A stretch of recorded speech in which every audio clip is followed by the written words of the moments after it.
All right, guys, welcome back to the Home Service Expert. Today is a very special guest. I got him in the studio. Chris Phelps is here. He wrote the complete book on dental marketing, which you might be thinking, why would I have a dental marketing company? But it's so much more than that. He's the CEO of the Cialdini Institute. He's the dental practice coach of Sunrise Dental Solutions, the founder and president of Golden Goose Scheduling, certified trainer at Cialdini Method of Influence, and he was also the president of Dental Membership Direct. Chris, it's a pleasure to have you here. Amazing book. Thank you, Tommy. Just tell us a little bit about you and Yeah, well, it's funny, as you've already pointed out, and for our listeners so that you can tell, I'm an entrepreneur who happens to be a pretty good dentist. yeah. And it's been a wild ride these last 21 years. And you started working, when did you meet Robert Cialdini? So I'm from Charlotte, North Carolina, and in 2003, I joined my wife's dentist, which is kind of, apprenticeship thing. That's what you do in dentistry sometimes. And I had bought into his business and spent those first couple of years. We had a 10x growth over a 7-year period, going to 1 location to 4. And marketing was really the key, right? Really stretching my marketing legs initially. But it came a time where I was bouncing too many things. And sometimes, no matter how much you can juggle, your cup always runneth over. So my passion was to be a dentist. I made that decision when I was in 7th grade. So I was still doing clinical dentistry on patients 5 days a week. At the same time, I'm the CEO of the company. I'm running the operations. I'm managing 100 people. I'm doing all the marketing for the 4 practices. And after my second son was born, I realized my wife kind of needed me at home, and I had trapped myself in my own business. I couldn't be there. So I realized I had to take a hard look in the mirror and go, my mindset was wrong, right? At first, growth for growth's sake had not put me in a good place. So I changed my mindset, and, one of my mentors, Dan Sullivan, said, buy back your time, right? Sometimes you have to subtract and multiply. So I did something nutty, and I sold my 2 best offices, highest revenue, least amount of debt, and took over the 2 worst ones, freeing up myself from some old partners and could really get back to doing it the way I wanted to do it. But there's a problem when you take over your 2 worst businesses. They suck. Yeah. So problems that were small when you've got 3 other businesses to go with it and 3 other partners, a struggling business is your investment. But when you're down to 1 business and 1 partner, that's a problem. So I had all these fires like, why weren't my patients coming back for treatment? Why do I have to keep telling my team to do stuff, right? Why, when the cat was away, the mice kept playing and not doing what they're supposed to do? My associate doctors, why would I pay for them to go to continuing education courses and they didn't come back and use it? They didn't put it into practice to help our patients. So all these little things, and I couldn't put my finger on the root cause of the problem. And somebody from Strategic Coach invited me to a workshop, and Dr. Cialdini was the keynote speaker. Never heard of the guy before that. And in 90 minutes, he changed the course of my life. And what year was that? This is 14 years ago. It's 2010. Yep. Right? So absolutely nutty. And I immediately was like, all right, what's this guy up to? I found his book, read the whole thing in like 24 hours, found out that they did a course here in Phoenix once a year in July of all times. Came out here in the heat and did 2 full days of the workshop training trying to dive into the problems of those practices. And it left me with so many ideas on – because what the key with Cialdini was that he showed me – one of the principles in particular was the root cause behind all my problems. Okay, one thing. So I was like, all right, if I can get to the heart of that thing, because this guy knows what he's talking about, then I might have a chance. And everybody always asks me, well, what was the one thing, right? Well, there's this principle called consistency. Yep. Right. The short answer of the principle is this: when people make a commitment, they follow through with their commitment. Right. So if you get people to commit, then they do. Well, suddenly that was my light bulb. Well, why aren't they doing? In my case, what was I missing? I wasn't getting a commitment out of any of them to do anything. So I thought, all right, well, if I can change my strategy, get better commitments for my patients, for my team, for my doctors, everything should change. And it did. It changed big time. Let's talk about that real quick. I want to take a deep dive into that. So let's talk about your team, and then let's talk about the clients, how to get commitment. Yeah. So with the team, it was more realizing there's two aspects of it. Number one, I needed to be able to influence them, not tell them. Nobody likes to be told anything. We learned that at an early age. So that's why when the cat's away, the mice will play. When you tell, when you coerce, when you intimidate, when you force people into something, or they feel backed into a corner. When you give them choice and you influence them properly, when the cat's away, the mice don't play. Okay, they do what you had influenced them to do. So I knew, to use an example, I pictured it like I was going to go bowling, right, with my team. And as the owner of the business, as the visionary, I had to pick the lane. I didn't want to be on lane 1 and my team's bowling on lane 4. That's not going to help me or my patients. But we're all on lane 1, and of course I've got the goals set, so I'm going to pick the pins. But they need to have some control of the process. They need to be involved with it. If they're not, they fight it. Okay. So even if it's just simple, they make one little change to make it slightly more convenient for them or more efficient for them or whatever, you automatically get more of a commitment from them in the process. So I knew I had to give them choices, right? So what size ball do you want? 8 pounds, 10 pounds, 12?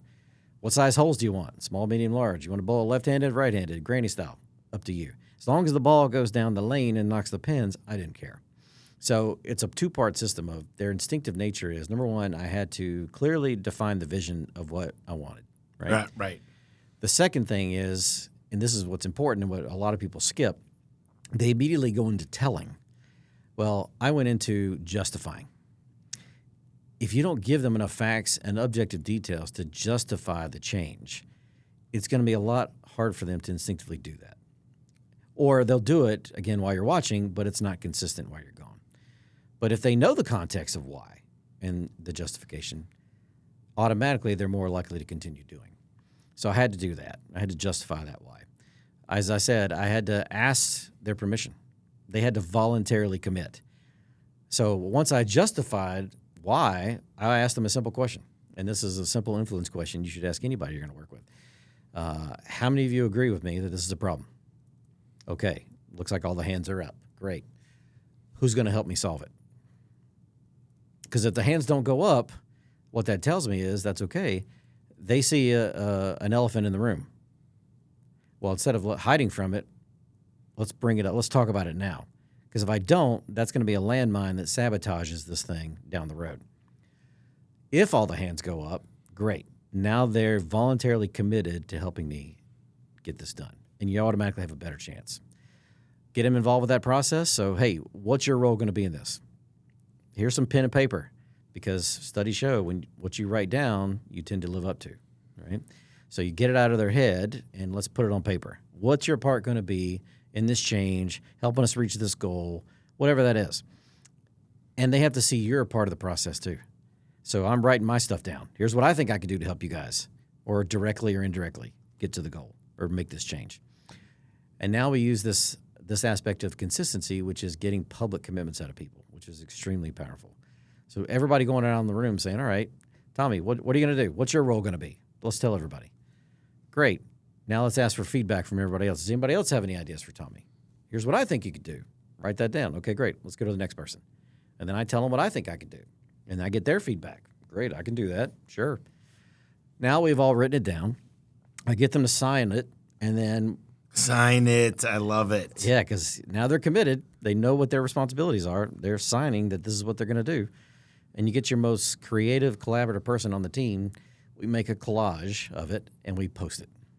Because what every study on consistency shows is this, right? We all know by definition, why do people do commitments? Why do they follow through with the commitments? Well, it's because they don't want to be perceived as being inconsistent in their stated thoughts, actions, and beliefs, right? There's no good word for people who don't do what they say they're going to do routinely. Liars, for instance, is not a good word, right? So there's this external influence on us to not be like that. At the same time, there's an internal influence, which is why it's powerful. It's two sources. You don't want to look at yourself in that capacity, right? So nobody wants to be inconsistent. But we all know people who say and do things but don't follow through. Were they all liars, right? Were they all intending to fool us or mislead us? Well, the truth is, the studies show that's not the case. Most good people, it's an I got time problem is the mindset. They really intended to do it, But as time goes on, guess where you go when 1,000 other things pop up into their life? They don't prioritize. They don't calendar it. They don't. That's it. What is it? Eisenhower's matrix, right? Exactly. So now they're thinking in their mind they do intend to get to it, but the reality is they never will. So it looks like it never happens. So the way to combat this, what the study showed was you just got to remind them of the commitment that they made. Constantly reminding them of that commitment. So I post it where they see it every day. So it's the first thing they see when they walk in to the business. And it reminds them, ooh, this is the priority, and this is my part in this and what I need to get done. And the last piece of it is I got to get them to do a majority wins vote on not how long it's going to take us to reach this goal, but how long is it going to – I'm going to use scarcity and limit the time. How much time does it really take for us to start making progress towards this, to start taking action? And because ultimately, because people are built, they're a tortoise or a hare when it comes to change. Some can change on a dime, right? Others, they might get there, but it looks like they're not getting there. They just need more time before they're going to change because they resist change. They don't adapt to it quickly. So I have to give my team the commitment and allow them to choose their timeline for change of when we're going to start. Once I've gotten all those commitments, I can get out of the way. You've pushed the ball over the top of the hill and just let the momentum take its place. Okay, so commitment. Now let's talk about the client side. Yeah. So with clients, again, commitment's a big part of it, but really you need the best 1-2 punch. You need pre-suasion and you need persuasion. So persuasion is about which of Cialdini's 7 principles are present in a situation that you could tap into, bring to the surface in your communication attempts that automatically is going to influence that person to receive your message in a totally different light and be more willing to say yes to it, okay? Persuasion is what principles are present and other things that you can tap into that happen before they get to you in that moment. So outside of this moment, that changes their mindset. So persuasion is all about reshaping mindsets. Because one of the things I didn't realize was that just how powerful mindsets are and how much that was hurting, yes. And a lot of that is just getting them to view through a different lens. Well, think of it this way. So like the example I always give is, let's say I have a new patient that came to my business for the first time and she's there 30 minutes early, right? Do her paperwork, whatever. Well, she just gets off the phone having a knockdown, drag out, tearful fight with her husband, okay? Divorce on the horizon, not sure what's going to happen with the kids. It's ugly. She hangs up. She's here. She cleans herself up because she's there for the appointment. She has a good experience. And I come in and talk about her dental needs. Where's her mindset at right now? Is it in her mouth at all, or is it in that car? Yeah. Right? It's the exterior, yeah. So that's what I realized was that in any given situation, when a potential person with sales or whatnot, or in my case, patients are coming into this moment, they're all coming in with a mindset already established. And if you don't do anything to refocus that mindset based on what you want to talk about and get them to recommit to do value statements based on what you want to talk about, then the mindset they're coming in with is directly competing with what you want to talk about or distracting them from what you want to talk about. And in both cases, the door to yes is already shut. And unless it's a top-of-mind pain situation, it's hard to get it back open. So how do you do that? Well, so there's all kinds of things that affect our mindset, right? The good news is they're fickle little things, okay? You can reshape them as needed. So one of my favorite things to do is, of course, you can change the context of their environment. So the sights, the sounds, the smells around them can change that mindset. So, for instance, if I've got somebody who may be coming in as a new patient and they're uncertain about their situation, it can look like a standard medical reception office, or it could look like you just walked into somebody's living room. Little fireplace there, pictures of all the teams and their families all over the place. So you get that sense of, wow, this is like a home. This is not a medical reception office. That doesn't seem right. The smells, right? They have a smell now called the Disney smell for a reason because it creates a mindset. Like in our world, do you want to come in and smell like, if you're like a 70-year-old patient, let's say, they had bad experiences with dental offices as kids, and there's something in our industry we call the dental smell. And it's a very unique thing that if you say that to most older people, they know exactly what you're talking about. It's the kind of smell that just sticks to you no matter where you go for days, okay? Well, if you come into an office as a new patient and you're 70 and you smell that, you're going to flash back to all those negative experiences. Versus if you come into the office and it smells like fresh baked chocolate chip cookies. Huh. Now, I don't know about you, but when I grew up, cookies came out of a bag. But on special days, when grandma was there or mom was in a good mood, right out of the oven. So again, family is the mindset I'm trying to create in that moment. In the environment, when they're in the chair, we let them watch TV, but we control the content because the worst thing they can do is watch CNN or Fox News 10 minutes before I get in there, and they're saying, holy crap, the stock market's down, Bitcoin's down, and then I come in and go, oh, by the way, you need 2 crowns. And they're like, the hell I do.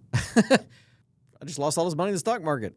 So it totally creates the wrong mindset versus if I have come in and put on Fixer Upper, right? Here's a program where people have something at the start of the show where they think has no value. But what do? They invest time, money, and expert advice. And what comes out on the back end with that investment? A beautiful house. A beautiful house. Metamorphosis, change, rehabilitation, renovation. That's the mindset. You're pre-programming almost. That's what Pre-Suasion is. You're priming the pump for a yes to get them in a mindset that's going to be more receptive to what you want to ask and say yes to it before they ever get to you. I'm curious. Let's just real quick. If I wanted to do Pre-Suasion in a home service, whether I'm a plumber, HVAC, plumbing, garage doors, could be gutters, landscaping, pest control, pool service, I don't really control the 4 walls I'm going into. That's their home and their space. Is there any advice you'd give just off the cuff? You can persuade them by sending text, images. If you can send pictures, images create mindsets. You could text them questions. So asking commitment questions before you get to them can automatically create a better mindset to make them more receptive. In the Pre-Suasion book, Cialdini talks about the study where they surveyed random grocery shoppers at a random grocery store on a Tuesday, and they asked them, they're like, hey, we're with this soft drink company. We'd love for you to try this new soda. Can I get you all your personal information so I can ship you a free case of this, and then you just tell us what you think? And, of course, the majority of people were like, I'm not giving you my personal information, right? The next part of the study, they didn't ask them the main request. They started out by asking a commitment question first. So they walk into the store, and a different group of researchers say, hey, we're just doing a little market survey to all of our customers. Quick question. Do you consider yourself to be adventurous or not? Yes or no? And when you ask somebody a question where the answer kind of has a yin and a yang, where society is going to view one part of the answer as positive, but the opposite of that word as a negative. Well, automatically, because if you're not adventurous, then what are you? You're none of it. You're boring. You're boring, right? And nobody wants to be associated with that. So what your brain does is it starts searching back through its memory banks, and all it needs, it's crazy, is one piece of evidence to justify the yes to the good answer. So it's like, well, that was that one time at band camp or that one time in college, right? Yeah. Yes, I'm adventurous. So 100% of the people said, yes, I'm adventurous. Okay. But guess who they are now in this moment? Adventurous. And guess what adventurous people like to do? They like to try new things. Try new things. And guess what? Then the next group of researchers, 20 minutes later, ask them, try this new thing, right? And overwhelmingly, the majority said yes. So if you could persuade them with a question in a text before, hey, I'm on the way, quick question, what do you think about this? What are your thoughts? Are you this or that? Automatically, you got a better chance.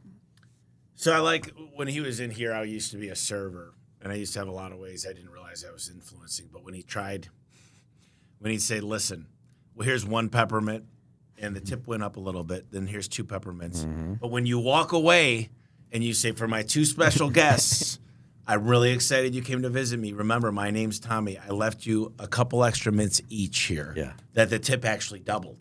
Yep. It was more than double, I believe. It was way more than doubled. And he actually went around to each one of them. He said, and just for you, here's an extra one. Yeah. And just for you, here's an extra one. And just for you. Like really making the time to point out, one-on-one, this is for you. Yep. This is for you. And that's gifting? That's reciprocity. Reciprocity. Giving a gift of significant value automatically creates, if it's significant to them and meaningful and ideally customized for them, in this case, personalized just for you, incites in them an obligation that they feel like they have to give back in kind. And just like the opposite of the word consistency, inconsistency, here, what do you call people who don't give, who just take all the time? Exactly. No positive word. So there's so many things I want to ask, and I'm just going to probably be ADHD as the listeners are used to me doing. Number one, I was on a podcast with Grant Cardone, and he asked me, what's more important, sales or marketing? And I think marketing is. I think you're marketing right now when we meet each other, when you meet a significant other. Yep. Talk to me about what your thoughts are on each of them and order of importance. To me, it's the same analogy as which is more important, pre-suasion or persuasion. And the truth of the matter is, as I said, this is why I didn't realize how important pre-suasion was. If the mindset's already a no when they get to you, there's no conversation. Even if they come to you and it's a demand, I mean, dental's a demand. I book the appointment.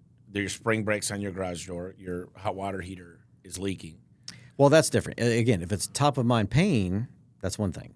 In my world, only about 20% of the population of customers are pain, right? 80%, we're talking about what they need, not what they want. Right. And that's the disconnect. So like Pre-Suasion, if the door's already shut, you don't have it. It's hard to persuade. So it's a lot more important from that aspect. I feel like marketing and sales is the same. If your marketing's not down and you can't get a customer, how are you going to sell? You can't. My mom used to answer phones in 2010. Nice. And through 2012. And she'd go, thank you for calling A1 Garage Door Service. How make your day better today? And she used to be so empathetic. And she'd go, thank you, honey. Mm-hmm. I can't even imagine what you're going through today. Nice. And I used to run these calls back then.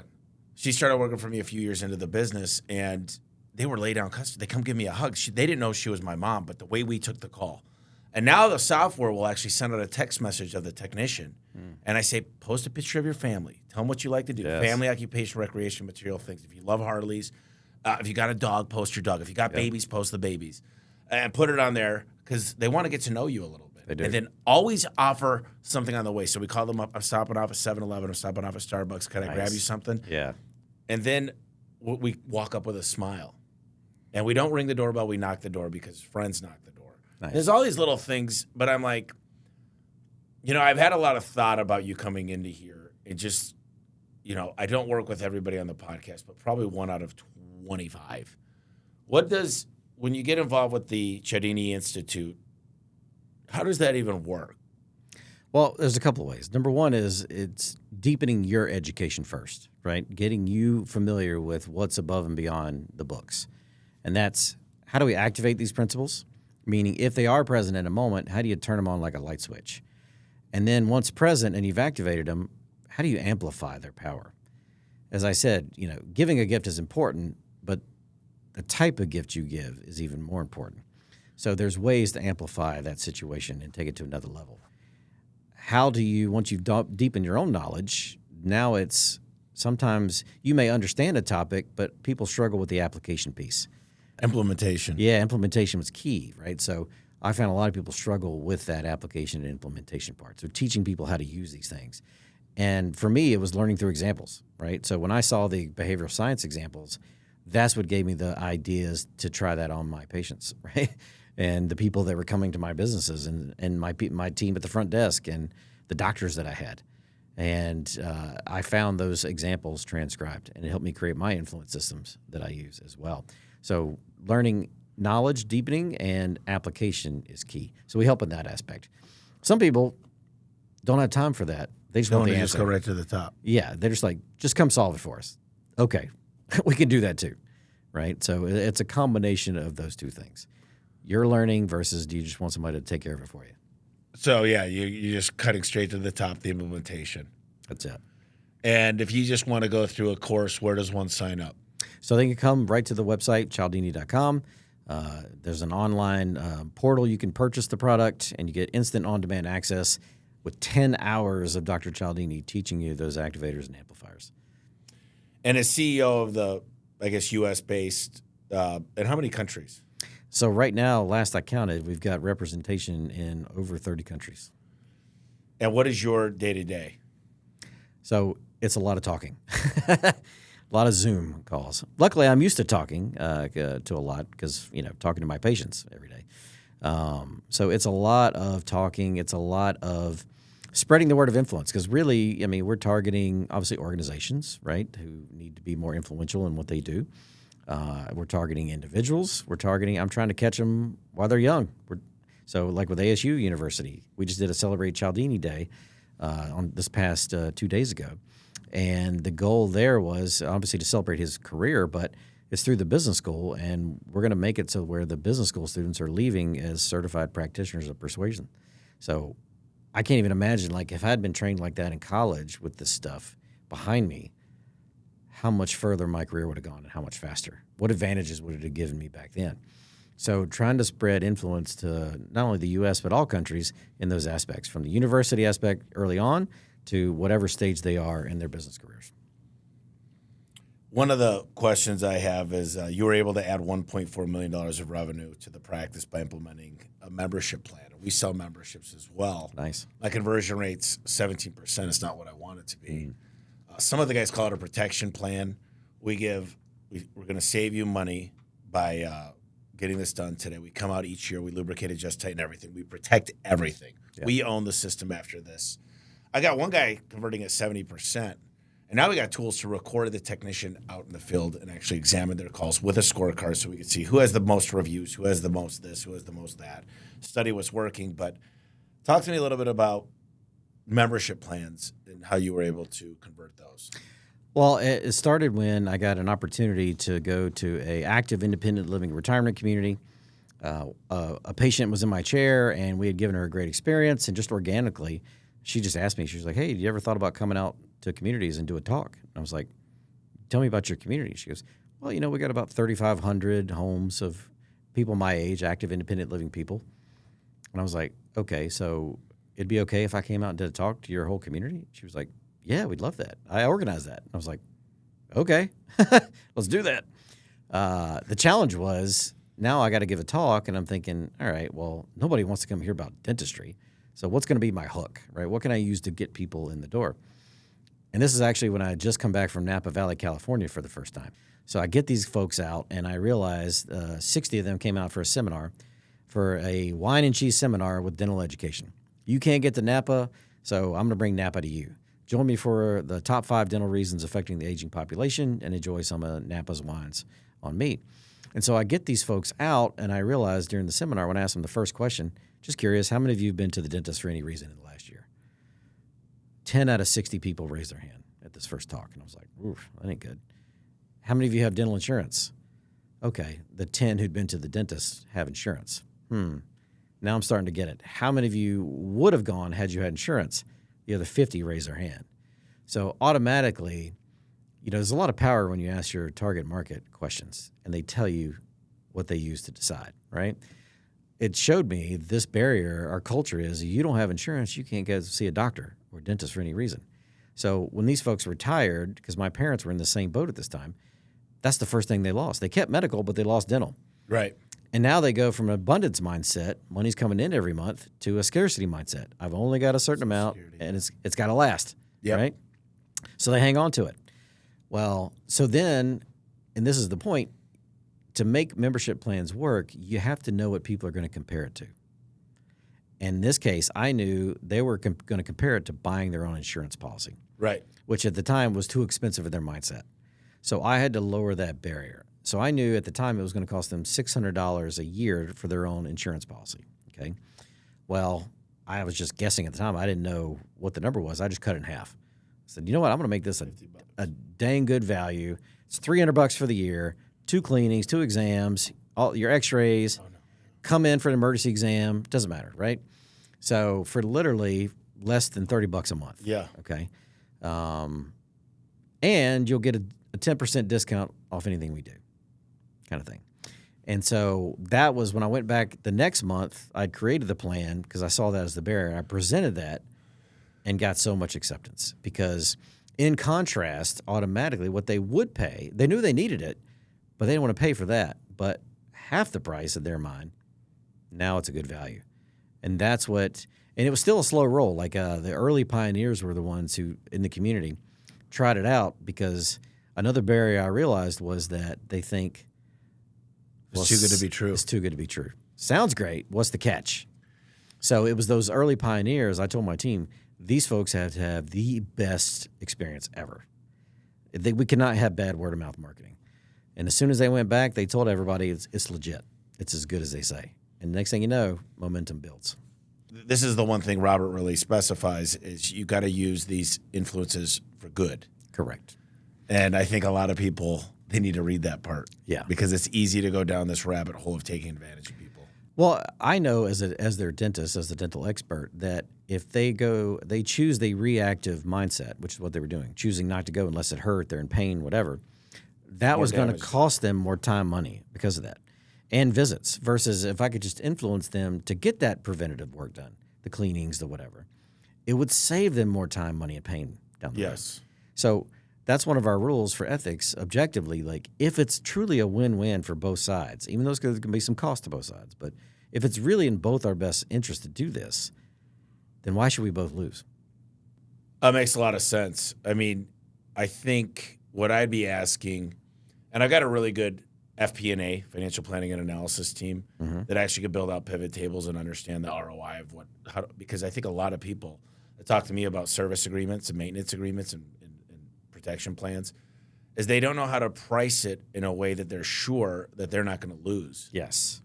And there's some science behind it. It's really math equations. It is. For me, it was what was my overhead per chair per hour cost in my practice. So at any given time, you got so many chairs people are sitting in. Those chairs cost you money no matter what. So there's a burden cost. There's a burden cost. So what's the burden cost there? Well, and I know they're going to be in the chair twice, so it's times 2. So as long as I'm some multiple above that, even though I'm not getting my full price of what I would charge them to be in this chair, I'm not losing money. But for me, the preventative was one thing. We make our money on the dental work. Right. Right. But when you get somebody who's a membership plan with a Costco-style model, there's a reason why Costco shoppers spend, on average, 247% more per trip than Walmart shoppers. And they pay for the right to do it. Why? Because the more I buy, the more I save. Why would I spend money elsewhere when I save here? And so I realized that was the key. We got more treatment acceptance. So traditionally, somebody would come in, and I'm going to present $4,000 to them on the work that they need. Okay. 2 fillings, 2 crowns, let's say. Most people, if you just present that straight up and they compare that to the wants in their life they prefer to spend, are going to go, yeah, I can't do that. So let me just start with something. I'll do the smallest thing. Let me do the 2 fillings. Maybe they'll get to the other stuff, but more than likely they don't. In this case, when they see this plan is $4,000, oh, but after your 10% discount as a plan member, you say $400, it's only $36. Wow, $400. Wait, didn't you say this plan was $400? And it includes all my cleanings and other things. Everything else I need is done for the year, taken care of? That's right. Huh. All right, I'll do it. And now they do it all. The science behind this stuff, it's mind-blowing. Talk to me a little bit about the 7 principles. I know we don't have enough time in this podcast to hit all of them in depth. Yeah. But let's just go through liking, scarcity, reciprocity. So we talked about reciprocity already, right? Yeah. Somebody gives you a truly significant gift of value. The obligation is there. You feel the need to give back in kind. But it's really about you showing people that you like them, okay? People tend to reciprocate. If they know you like them, meaning if we like something about them and tell them we like them, or if your customers, when they're done, like this was huge with my patients, ask them to take a picture of me afterwards. Let's take a picture together. Because who do we normally take pictures with? Enemies? Friends and family. Or friends and family, right? So now that's who you are. So showing them that you like them is key. If you can find connections with them, we like those who are like us, okay? Who have connections, commonalities, similarities. That's the kind of stuff people are looking for. Protects you on the back end. You don't lose them. It protects the whole experience for them.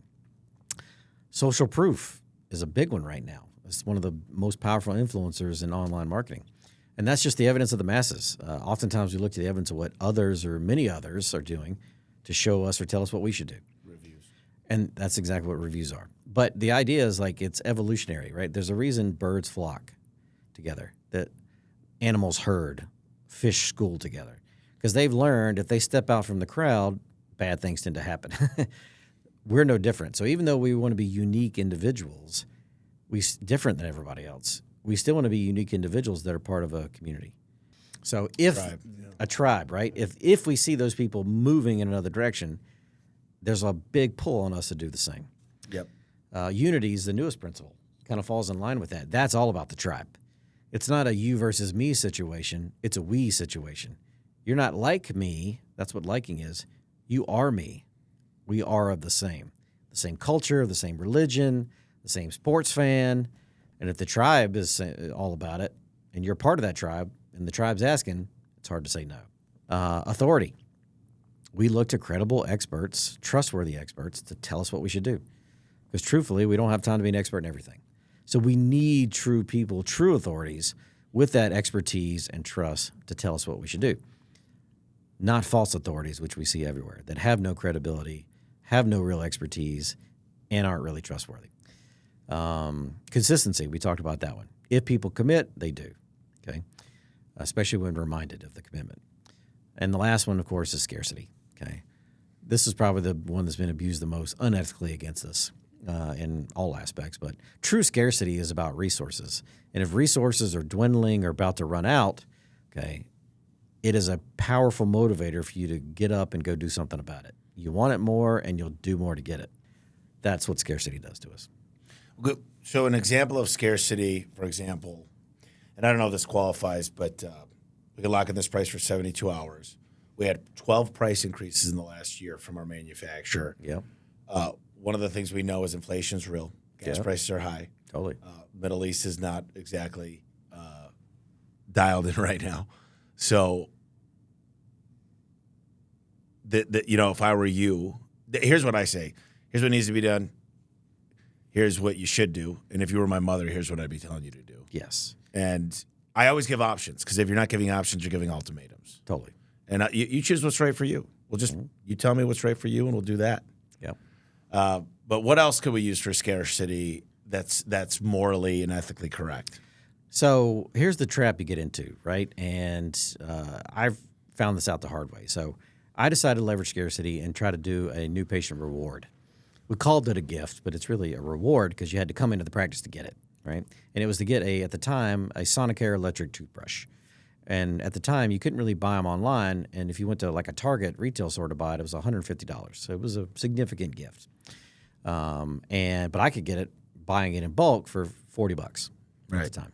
So yeah, would I pay $40 to get my ideal client in the door who paid my full fees with no insurance and whatnot? Yes. Only on days that ended Y, right? So, but then I tried to limit the number. You use scarcity. I said, all right, new patient special this month, good for the first 15 who respond. Because I wasn't sure if anybody would respond.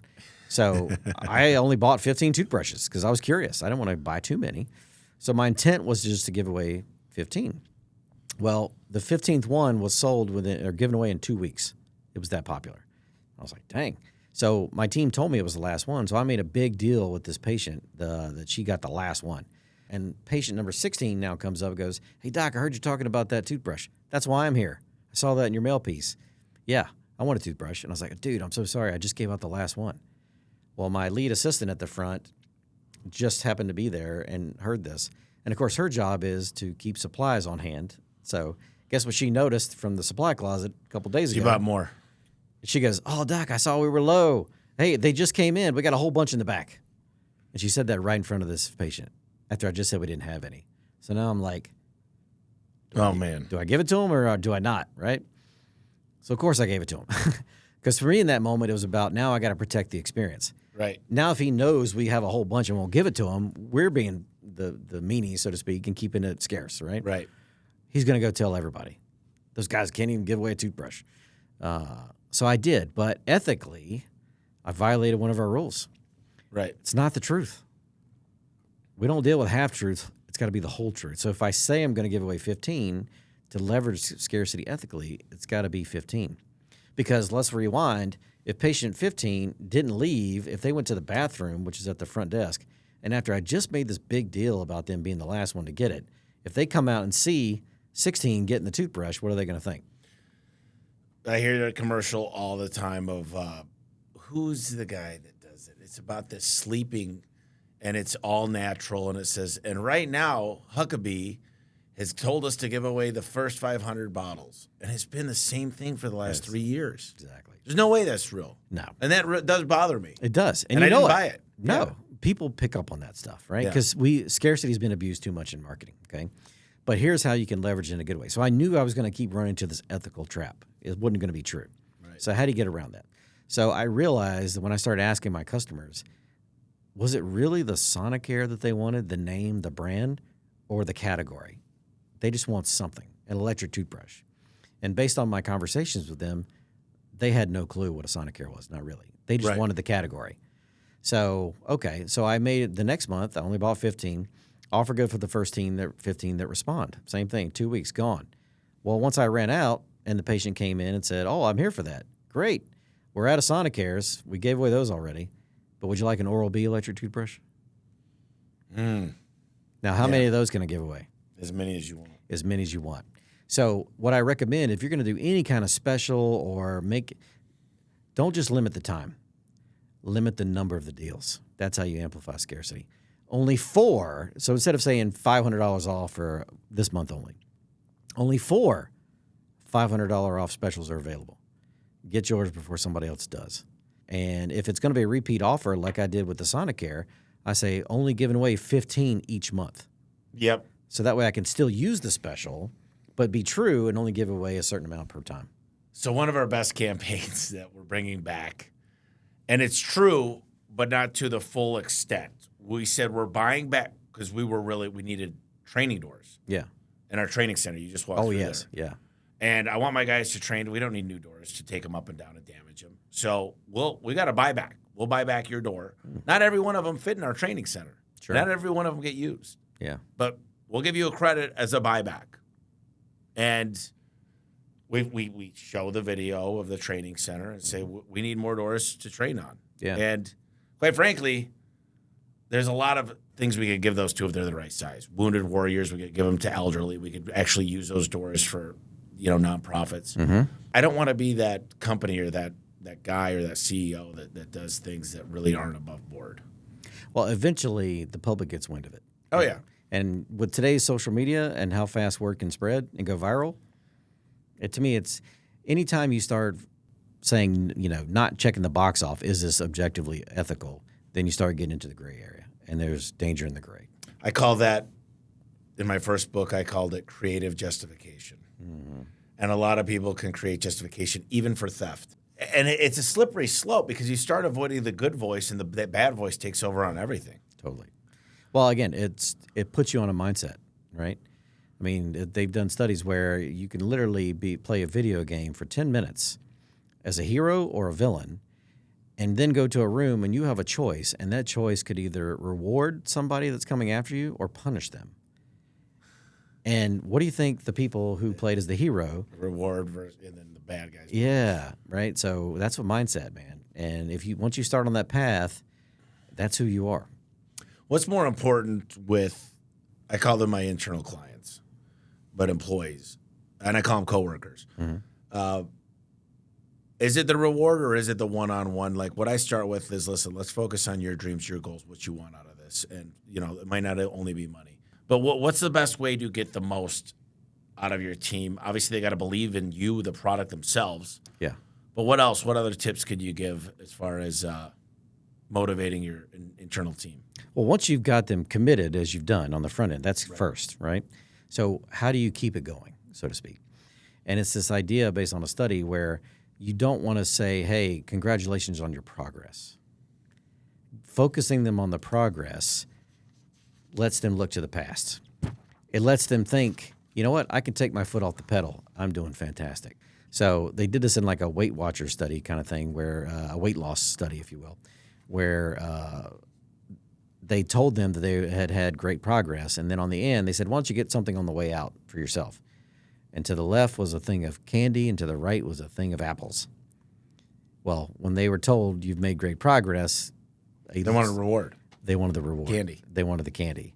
They actually set themselves back as a result. Versus if they just changed that word from progress to congratulating them and reminding them, you're doing a great job. Thank you for this commitment.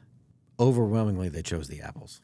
Well, you did talk about commitment, but getting people to buy in is, I guess you're absolutely right, where I've learned a long time ago.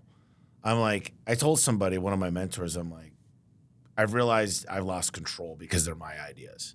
Unless I could pull them in to help them create the idea.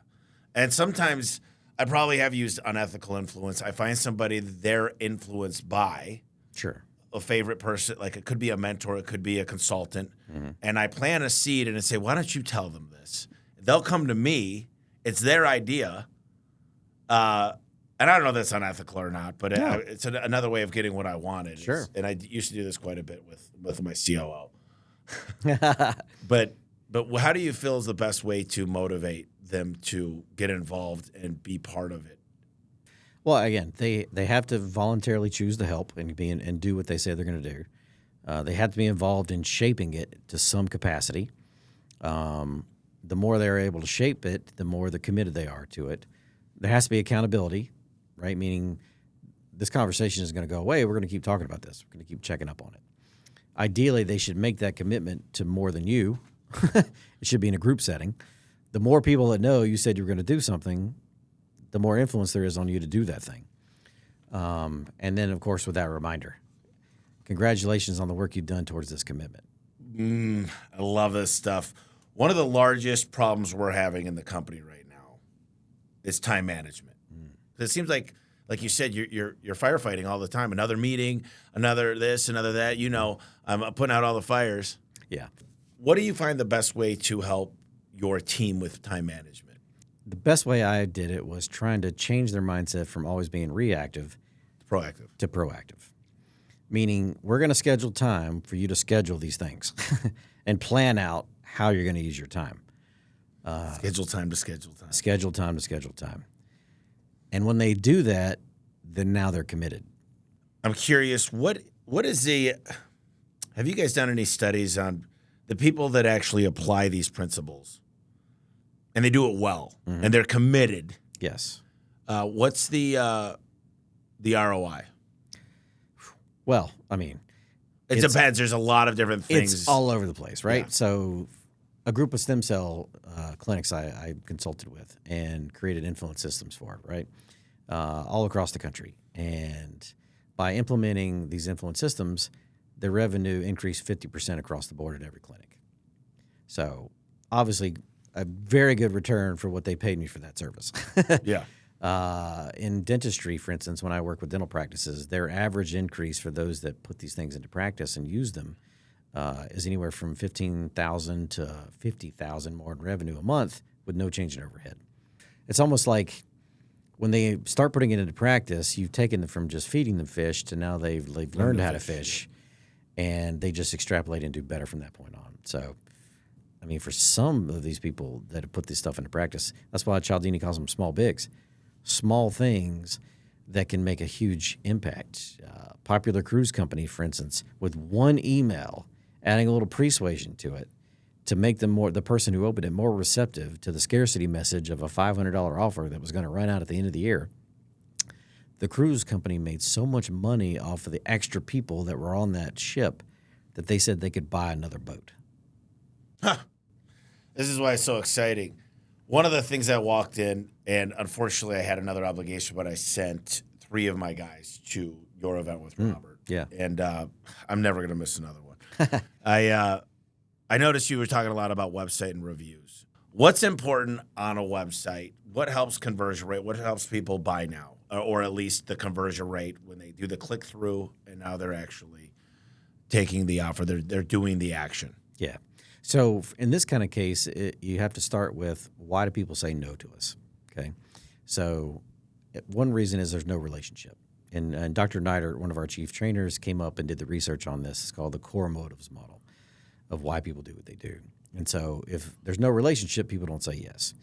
If there's uncertainty, any kind of questions or doubt in their mind, they don't move. It's safer for them to do nothing than to choose. And lack of motivation, no urgency.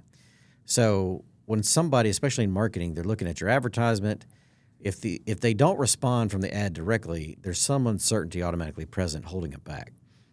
If there's something favorable about it, that's when they go to your website to look for more info. And if that satisfies their search, then they pick up the phone.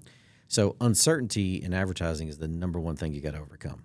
So to do that on a website, what the research shows is we need 3 principles to help us. Number one, If they don't like you, they're not going to do business with you. So all the research now is showing that you need some kind of welcoming message. Picture of the team. Picture of the team, a statement from the team, a video welcoming people. We like those who welcome us, and we want to do business with those who welcome us. The next two principles we can use to attack uncertainty is social proof and authority. Okay, so the social proof, instead of having your leads or your reviews somewhere randomly on your website, it needs to be one of the first things people see. So now we show that right above the website address, at the top of your website, the first thing they should see, as we read top down, should be how many reviews do you have and what's the rating. Next thing, welcome message. Next thing you're going to see is the authority triggers, like signs of your expertise, your training, your credentials, any awards that you've won. And then you can have more testimonials because each one speaks to your trustworthiness. Oh, my gosh. Years in service, right? Serving this community. And I like to do that in 5-year terms, by the way. 5+ years serving this community, 10+ years, 15+ years. So that way you don't have to keep doing it. But if you're only 5.5 years, guess what? 5+ sounds better. I love this. There's so much I have to learn. I'm a good student, though. Home service companies. Give me a few ways that you would use the different steps of influence. Well, you got to show evidence that this is not your first rodeo, right? They need to know that you've done this, whatever you're recommending, on lots of people, and they've had good results. So automatically just sharing stories. The other thing I would do is if you've got multiple options, make sure people know that, oh, and by the way, this is our most popular. This is what the majority of our customers choose. So it's great to give your own personal recommendation. That's authority. But when they know that that's what everybody else has done too, most studies show 15 to 24% increase in that thing. Okay, that's key. We talked about the scarcity. Hey, $500 off for the first 4 who respond, and then for every other person who responds, well, I'm sorry I ran out of the $500 ones, but I do have a $100 gift card I could give you. Remember, stop using coupons. People don't like discounts and coupons. Those are entitlements. Repackage it as a gift certificate or a gift card. You're telling me coupons aren't good? I like to repackage them because we feel entitled to discounts and coupons. There's no influence in an entitlement. But if we're given a gift as a gift certificate, if it's repackaged, if it's a physical gift card, I had gift cards to my own practice that I gave people. Okay, for that very reason. You get a gift card first. Hey, thank you for bringing us. Just here's a gift card from us to you. No matter what happens, we just appreciate you for bringing us out. And then, oh, I can use that towards this thing at the end that you said I need? Yeah, of course you can. Oh, wow, thank you so much. So, again, if you were going to give them $500 off anyway, give it to them first as a gift card and then let them choose to use it for your service later. The gift card is actually really interesting.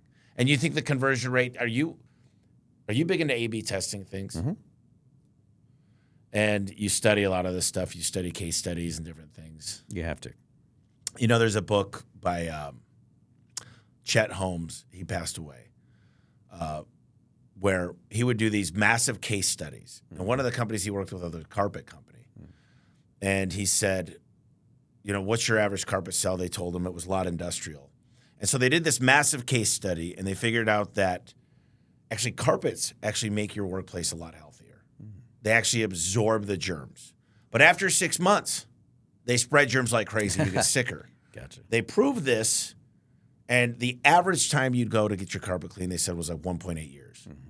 After this study came out and they educated their client, they switched to 6 months, which was 3 times the frequency, which was amazing. Yeah. And I love using this type of thing.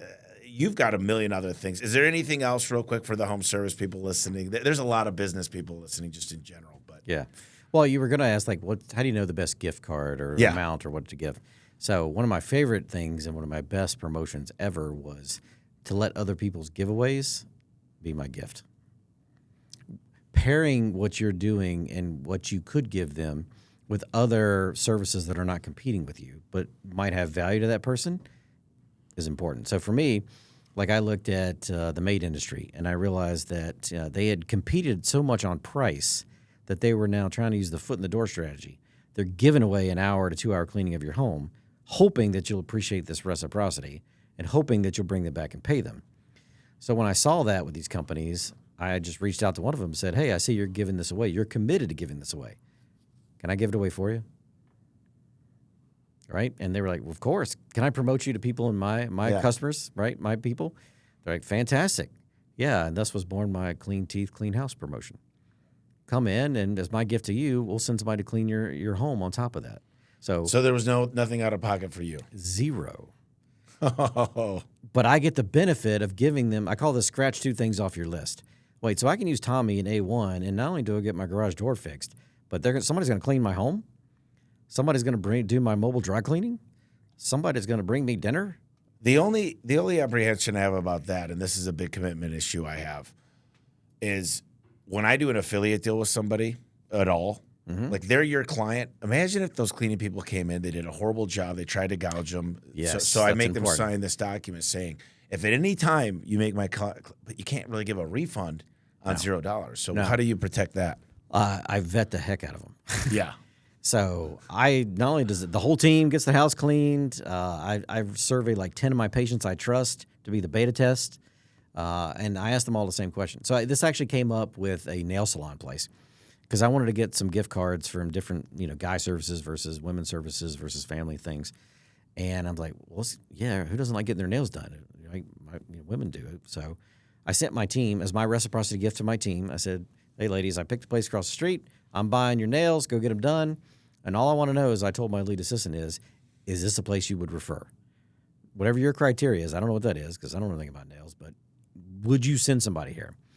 So after the first place, 14 of my team members, I just paid for their nails to get done. Well, so what do you think? And she was like, nah, not this place. Sterilization's not good. It's sketchy. We think we're going to get a fungus.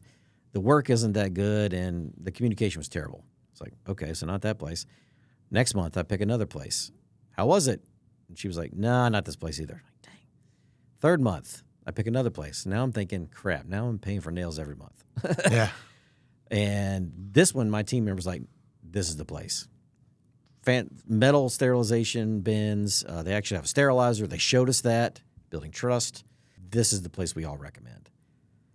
Social proof, the consensus. All right, if the consensus says this is it, I said, don't leave, send the other team home. Now I go and I talk to the manager, and I was like, hey, nice to meet you. I'm Dr. Phelps. I'm here to pay for my team. Let me ask you, was that a good day for you? Was that good that I brought all 14 of them here? Is that a normal day for you? And he's like, dude, this is amazing. Thank you so much. Hey, my pleasure. So I'm reminding them that I'm the one that already gave him a gift of the business. Right. The next thing I'm going to do is use liking and praise and say, oh, and by the way, I just want you to know this is the third place my team has been. This is the only place they would refer people to. They have nothing but high. We're going to give you Google reviews. They had nothing but high things to say. So well done. He's like, wow, thank you so much. Hey, my pleasure. Now I'm going to ask commitment questions. Let me ask you, could you use more new clients? Because if he said no, that's the end of the conversation. Yeah. But if he says yes, you see, I'm already walking him to where I want to go, right?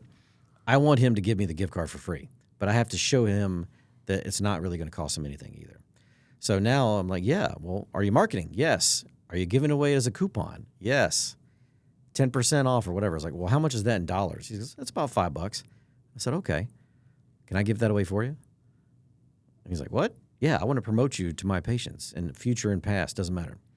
Can I give this away for you as a gift card? And he was like, that's amazing. Thank you. Hey. So a $10 gift card, or $5 to $10 gift card. It was, his, in this case, it was a $5 one because that's what he was already giving away.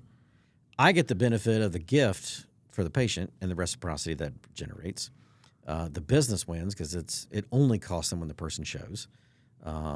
And I want in my mind now the customer wins because it really is a fantastic experience. This is a place we really believe in people should go. This is genius. This is genius stuff. If somebody wants to get a hold of you, Chris, what's the best way to do that? Easiest way is just Chris at Cialdini.com. Chris at Cialdini.com. One other question, and then I got a couple closing questions. This is it. So what have you found the best way to get reviews from your clients? I keep beating so here's the best way to get a commitment.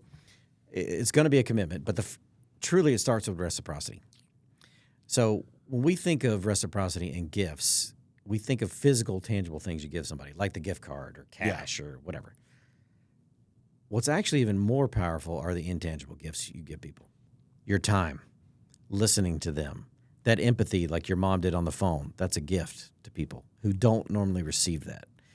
A favor, right? Things you can't quite put your hand on, but these to me are the most powerful gifts. And so when you know you've given somebody something like this, when they genuinely thank you or praise you for what you did, go in when they didn't have to, even if it meant nothing to you and even if they just paid you for it, what they're trying to tell you is they still feel obligated to do something else. So a lady comes in my practice. I squeezed her in during lunch. She had broke her front tooth. I had the whole thing fixed, looked phenomenal in 20 minutes. No shots, no pain. I was happy. She paid my full fee. I thought we were done. I'm walking out. She stops me. She goes, "No, seriously, you don't know what you did for me today." I'm like, "What do you mean?" She goes, "I'm in real estate, and I make my money off closings. And I was so embarrassed by my front tooth breaking off that I was going to have to cancel my 3 closings this afternoon until next month. And I called other dental offices, and they couldn't get me in for 2 weeks. You got me in today." Because my headline was, "Call today, get in today." Mm-hmm. Okay. I lived up to it. No pain. She goes, "This is the best experience I've ever had." Of course, I'm looking at the front like, she did pay, right? Yeah. That's all I needed.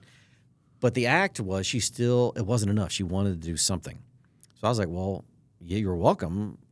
Would you mind helping me out? Would you mind doing a 5-star Google review?" That would go, telling that story would really help us out here. And literally 2 minutes later, Google alert hits, boom, new review. Thanks, Cindy. Yep. So listen for these intangible gifts. When you give this service, you're already giving it away. You've already done it. Yep. So strike while the influence iron's hot, because especially if they're older, there might be a barrier. They may not know how to do it. Right. But if you're help there, them do it. Yep. So if you're my mom who's 74, no way in hell she's doing that on her phone. Yep. Unless you help her. Now, if today's not the moment, this is where the commitment comes in. 2 questions you got to ask. Hey, so when you go to do that review later, are you going to do that on your phone or a laptop or desktop computer? This or that, choose. Mm. Automatically, by answering the question, they're making more of a voluntary commitment. They're more likely to do it. I'll do it on my phone. Okay, great. What would make this convenient or easier for you? Should I send you a text link to do it, or would you prefer an email? Oh, I need a text. I don't check emails or whatever. Oh, great. Then I'll send you a text. Thank you so much. Hey, you're welcome. And if possible, the last piece of the puzzle is, oh, by the way, here's a little postcard or a Google 5-star sticker or something like that. Thank you so much. Like, we slip it in their hygiene bag. So when they get home that night, because they've been distracted all day and hadn't time to do it and probably forgot about you, when they drop out their toothbrush and toothpaste from that bag, what comes out? Thank you for your 5-star review. With a QR code that can take them right there when they actually have the time to do it. Make it convenient. Remind them of the commitment that they made is the last piece. Maybe that's a text later. Hey, if I don't see it, can I text you later? Can I email you later? Whatever. But find some way, get permission to follow up and remind them of that commitment. Yeah, there's software that automates that. One of the things I always ask is, I just want to make sure, Chris, did we give you 5 out of 5 services I promised earlier? We start with that, we end with that. Yep. And if there's anything I can do right now to make sure. And then we got a QR code with a picture of our family. Nice. And I say, I want to show you as I'm cleaning up here, Chris, a little bit. This is my daughter. This is my wife. This is my son. This is my dog. Mm-hmm. Tell you why I do this, Chris. To give them a life I never had. Thanksgiving comes around. We're going to have a great Thanksgiving turkey. Going to give them a Christmas I never had when I was a kid. When you leave a review, if I did a great job, people call and they ask for me by name if they see a picture. Mm-hmm. Basically, this is me a way to giving my family the best life that I never had. Would you be willing to do that for me? Mm-hmm. And if you say that correctly, they do it right then and there. Totally. And you got to leave a review for the person, not the company. Yeah. That's what people don't understand. Oh, yeah. Chris, if you had a book or 2 to recommend, obviously Cialdini's your book, the complete book on dental marketing. Is there any other books that really you think the listeners should be aware of? Geez, there's so many books. Well, books that have impacted me. Anything by Cialdini, my trifecta of mentors. Anything by Dan Sullivan, right, is critical. No, in my mind, nobody understands the mindset of the entrepreneur better than him, and everything that he preaches is gold. And something most people may not know about, a book from Kathy Kolbe, another Phoenix resident, by the way, Kolbe. you've heard of personality tests and assessments and IQ tests. Well, Colby measures a completely different I have heard of Colby. part of your mind and who you are. And it's set by the time you're age 7. It doesn't change your entire life. So when it comes to team management, communication, I haven't found anything objectively better because it actually gives me predictive value. And now I got something I can work with. Yep. For today and tomorrow. So anything by Kathy Colby, those 3, they were instrumental to my business success. I love this. And we talked about a lot of things. I got a hell of a lot of notes to implement. Maybe we didn't talk about something. I'm going to let you close this out. Yeah. I mean, obviously, we didn't talk about too much marketing, but all this affects marketing, right? Every bit of it. It's kind of interesting. You know, I did a direct mail piece, and I ran it to the same list of people for 10 years, okay? Had a company design it for me, and I got a good return. It was great. But after I learned these principles and after I learned how to apply them and amplify these things, I went back and finally stopped being lazy, and I stripped down that direct mail piece and myself, and I rebuilt it and tried to add as many of the influence principles as I could. Authority, social proof, the welcoming, liking, scarcity messaging in there. You're not going to get them all in, but as many as you feasibly could in an advertisement. And I literally sent it out to the same list I've been mailing to for 10 years.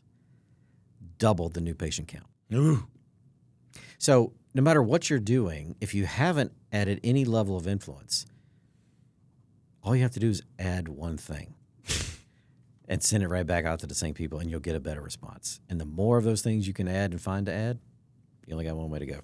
I love it. Well, Chris, this has been one of the best podcasts because I should have spent 3 hours. Like, this could have been a 3-hour podcast.